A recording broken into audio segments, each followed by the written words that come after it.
Chapter 27, it ends on a knife's edge, but I just want to show you where we're going. Look at what happens in chapter 28, just the first 2 verses. In those days, the Philistines gathered their forces to fight against Israel, and Achish said to David, "Understand that you and your men are to go out with me in the army." David said to Achish, "Then you shall see what your servant can do."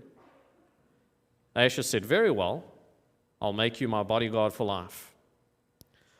So it's a real moment of suspense. This man, anointed to be the king of Israel, now has to agree to march for the Philistines against his own people.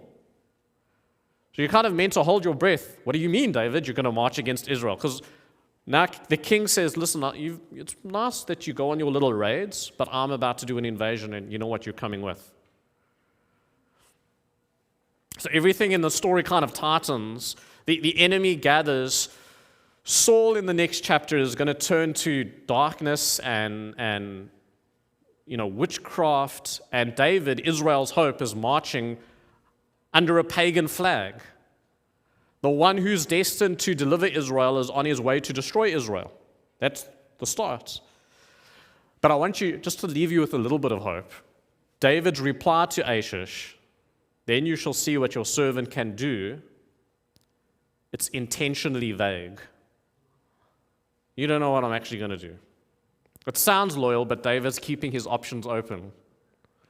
The ambiguity is the point. The story has driven him into compromise. But listen, that's where fear-led faith ends, in a moral fog. David's prudence that got him into Ziklag is now putting him into the situation that he can't escape. Listen, if you let fear be your counselor, it will take you where you never were supposed to go. Then quietly, God is going to interrupt.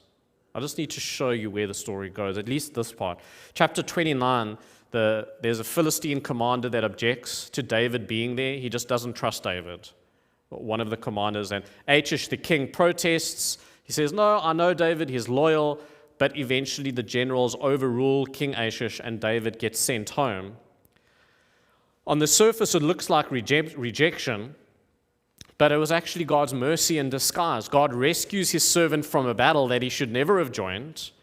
Providence rescues David from his own cleverness. Listen, the Lord often does this.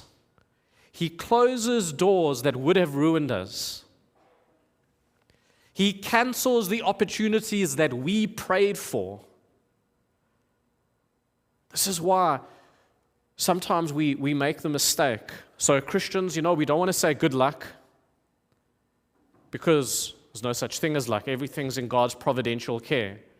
But then sometimes when things go well, we say, "Oh, that was God's providence." We'll say to each other, "Oh, wow, what a providence of God." It's a little bit sneaky, because if it went badly, it was also God's providence. God orders all things. Providence is not the Christian replacement for the word luck. Luck is that, there's a chance that something might go well if, you have a rabbit's foot with you.